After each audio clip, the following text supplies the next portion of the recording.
Morning students Haryana GK की series को आगे बढ़ाते हैं।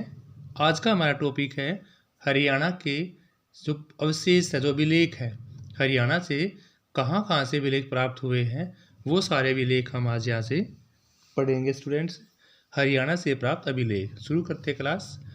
हरियाणा राज्य में अलग अलग स्थानों से पुराने समय के बहुत ही महत्वपूर्ण अभिलेख मिले हैं, उनके विषय में चर्चा करते हैं आज।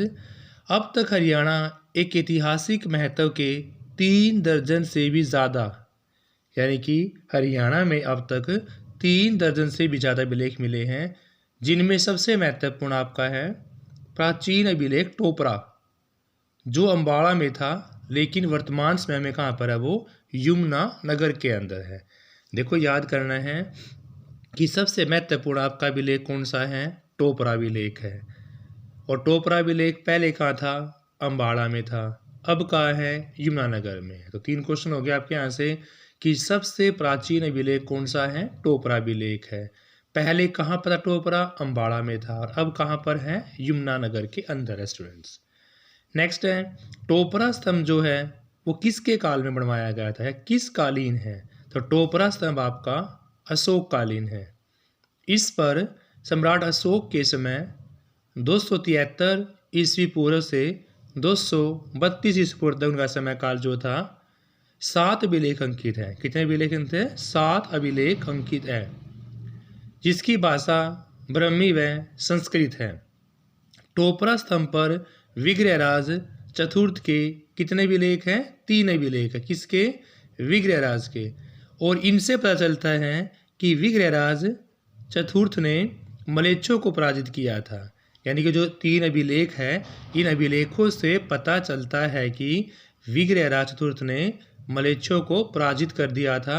और इन लेखों का लक्ष्य नैतिक शिक्षा प्रदान करना है। क्या है स्टूडेंट्स, लोगों को नैतिक शिक्षा, अच्छे काम करने के लिए प्रोत्साहित करना इनका शिक्षा है। और टोपरा का जो अशोक स्तंभ है वो फिरोज शाह तुगलक ने यहाँ से निकलवा कर, कहाँ से, टोपरा से निकलवा कर इसे दिल्ली के लाल किले में खुदवा दिया था। दिल्ली के लाल किले में किसने खुदवाया था, फिरोज शाह तुगलक ने। कहाँ से निकाला था, टोपरा से निकाल कर। दोबारा फिर देखते हैं। एक क्वेश्चन आपका ये हो गया कि टोपरा अभिलेख किस कालीन है। टोपरा अभिलेख अशोक कालीन है। दूसरा, सम्राट अशोक की समय सीमा 273 ईस्वी पूर्व से 232 ईस्वी पूर्व। कितने अभिलेख थे इसके ऊपर, तो 7 अभिलेख अंकित है। स्टूडेंट्स, जिसकी भाषा कैसी है, ब्रह्मी और संस्कृत। एक क्वेश्चन ये हो गया कि उनकी भाषा कैसी है अभी, संस्कृत और ब्रह्मी।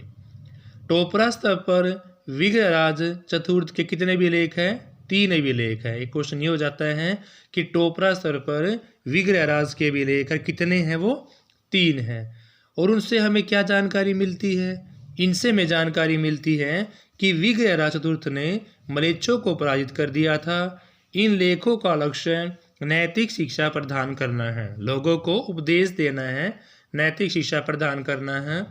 टोपरा का जो अशोक अभिलेख है वो फिरोज शाह तुगलक ने वहाँ से निकलवा कर दिल्ली के लाल किले में खुदवा दिया था। तो देखो इतने सारे क्वेश्चन यहाँ से बनते हैं। अगर आप एक एक लाइन में से क्वेश्चन निकालेंगे तभी आप इन क्वेश्चनों को आराम से कर पाएंगे, क्योंकि एसएससी एक एक वर्ड पे ही क्वेश्चन बनाती है, वर्डों का ही खेल है। स्टूडेंट्स, महाभारत के नकुल दिग्विजय शीर्षक में किसका वर्णन मिलता है। तो महाभारत के नकुल दिग्विजय शीर्षक में रोहतक का वर्णन मिलता है। क्वेश्चन उल्टा पूछा जा सकता है कि रोहतक का वर्णन किस अभिलेख में मिलता है, तो वो आपका नकुल दिग्विजय में। दोनों तरह से क्वेश्चन पूछा जा सकता है कि महाभारत के नकुल दिग्विजय का वर्णन कहाँ पर मिलता है, रोहतक में मिलता है। और रोहतक का वर्णन कहाँ पर मिलता है, महाभारत के नकुल दिग्विजय शीर्षक में। नेक्स्ट है 12 खड़ी में लिखित अभिलेख जगाधरी के पास सूद नामक स्थान से मिला है और 2री शताब्दी ईसा पूर्व का माना गया है। यानी क्वेश्चन ये पूछा जाए कि 12 खड़ी में लिखित अभिलेख जगाधरी के पास किस जगह पर? तो सूद नाम स्थान से मिला है। और कहाँ पर? जगाधरी में। कौन सा? 12 खड़ी में लिखित अभिलेख। और सेकंड शताब्दी ईस्वी पूर्व का वह माना गया है स्टूडेंट्स। यानी 12 खड़ी में लिखा अभिलेख जगाधरी के पास सूद नाम स्थान से तो मिला है और सेकंड शताब्दी ईसा पूर्व का वह माना गया है। हिसार के गुजरी महल में एक स्तंभ पर कितने हैं? 8 अभिलेख है। यानी एक स्तंभ पर ही हिसार के गुजरी महल में 8 अभिलेख है जो 8 जगह से आने वाले भागवतों की सूचना देते हैं। किसकी? भागवतों की। कितने अभिलेख? 8 अभिलेख। कहाँ पर? हिसार के गुजरी महल में। कितने स्तंभ पर? एक स्तंभ पर। देखो कितने क्वेश्चन निकल गए कि हिसार के गुजरी महल में कितने स्तंभ पर है? एक स्तंभ पर। कितने अभिलेख है? 8 अभिलेख है। और कितनी जगह से आने वालों की? 8 जगह से आने वाले भागवतों की सूचना वह देते हैं। कहाँ पर? हिसार के गुजरी महल में। क्वेश्चन यही पूछा जा सकता है, गुजरी महल कहाँ? कितनी बार पूछा गया क्वेश्चन है कि गुजरी महल आपका हिसार में है। एक अभिलेख लाओस देश से निकाला गया है जहाँ के राजा देवक ने कुरुक्षेत्र की महिमा का वर्णन किया है। यानी उनमें से जो 8 अभिलेख है, एक अभिलेख लाओस देश से, किस देश से भाई? लाओस देश से निकाला गया है जहाँ से राजा देवक ने कुरुक्षेत्र की महिमा का वर्णन किया है स्टूडेंट्स। दूसरा है सिरसा से प्राप्त अभिलेख से ज्ञात होता है कि यहाँ पर पशुपति संप्रदाय भी था। अगर हम सिरसा के अभिलेखों की जानकारी वहाँ से प्राप्त करते हैं तो वहाँ से हमें जानकारी होती है कि यहाँ पर पशुपति संप्रदाय भी था स्टूडेंट्स। फिर है अग्रोहा से प्राप्त अभिलेख में 7 शब्दों का अंकन है। जो अभिलेख हमने अग्रोहा से प्राप्त किया है, अग्रोहा हिसार से जो अभिलेख प्राप्त किया वहाँ पर 7 शब्दों को अंकित किया गया है। पृथ्वीराज द्वितीय का जो अभिलेख है वो हास्य से प्राप्त किया गया है। क्वेश्चन क्या है कि हास्य का अभिलेख जो है वो किन से प्राप्त किया गया है? तो वो आपका पृथ्वीराज द्वितीय का अभिलेख।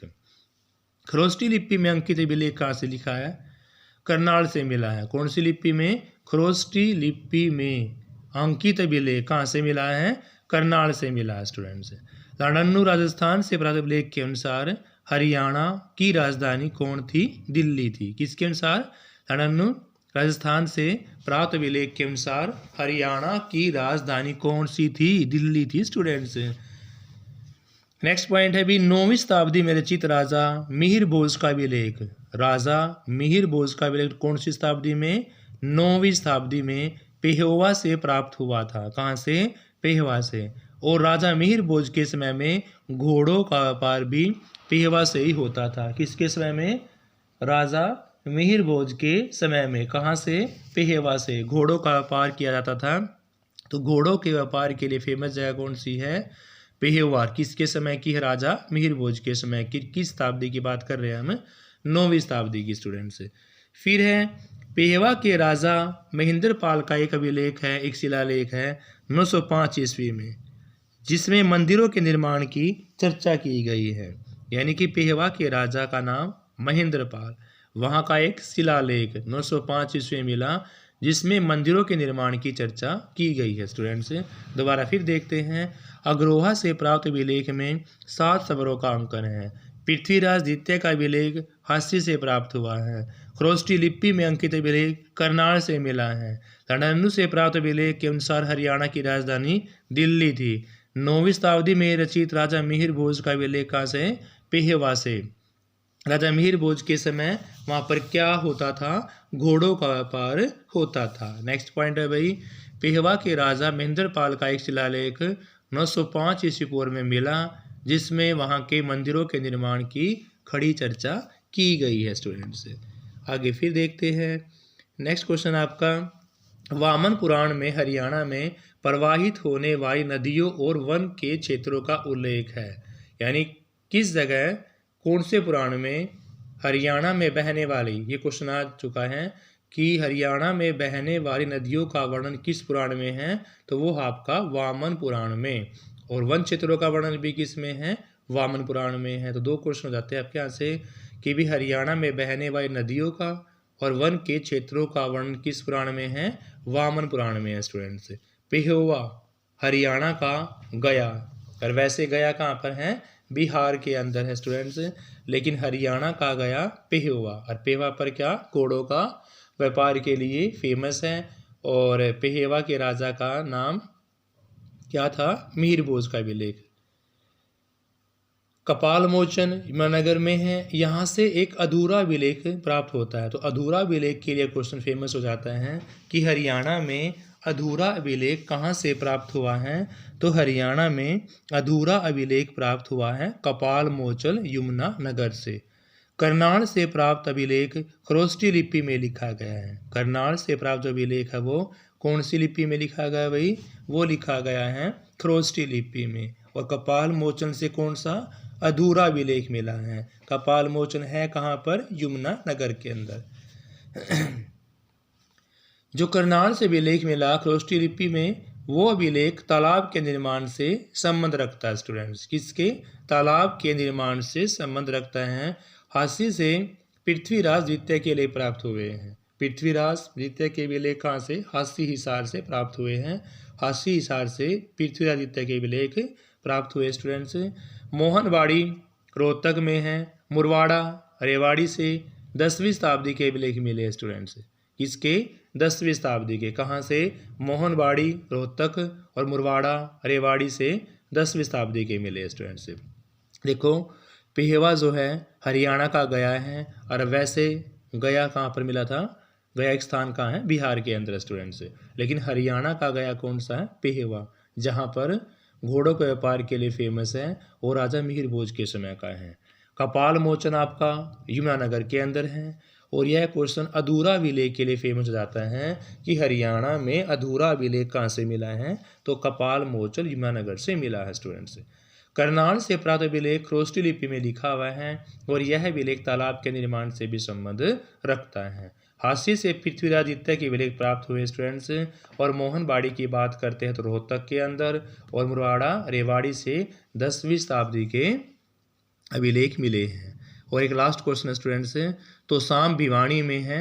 तो शाम कहाँ स्टूडेंट्स, तो शाम की पहाड़ियाँ कहाँ है, भिवानी में है। और 3री 4थी शताब्दी के यहाँ पर कितने अभिलेख मिले हैं, 2 अभिलेख मिले हैं। कहाँ से मिले हैं, तो शाम कहाँ, भिवानी में। किस शताब्दी के, 3री और 4थी। कितने अभिलेख मिले हैं, 2 अभिलेख मिले स्टूडेंट्स। तो हरियाणा इतने भी अभिलेख है वो सारे इस वीडियो के अंदर कवर हो गए स्टूडेंट्स। कल हमारा नेक्स्ट टॉपिक होगा ऐतिहासिक घटनाएं कौन कौन सी हरियाणा के अंदर हुई हैं। आज की वीडियो में इतना ही।